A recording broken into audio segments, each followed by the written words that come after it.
जळगाव शहरामध्ये माजी उपमहापौर अश्विन सोनवणे मित्र परिवाराच्या वतीने श्रावण मासानिमित्त भव्य शिवपुराणाचं आयोजन करण्यात आलं होतं। या शिवमहापुराणादरम्यान जळगाव शहरातल्या नागरिकांचा प्रचंड प्रतिसाद पाहायला मिळाला आहे।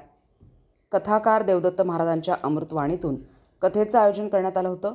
उपमहापौर अश्विन सोनवणे यांच्या सहकार्यांनी आयोजनासोबतच कथा ऐकण्यासाठी येणाऱ्या शिवभक्तांचे विशेष आसन व्यवस्था केली होती।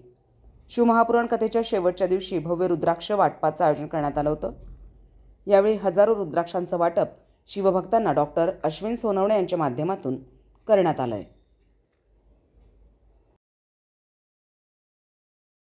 हबप देवदत्त महाराज यांच्या कथेने सर्व मंत्रमुग्ध झालेले होते, शिवमय झालेले होते आणि आज कथेचा शेवटचा दिवस होता आणि आज शेवटच्या दिवशी सकाळपासून भरपूर पाऊस होता, परंतु तरीही सर्व शिवभक्तांनी या ठिकाणी उपस्थिती दिली आणि शिवकथेचा आनंद घेतला।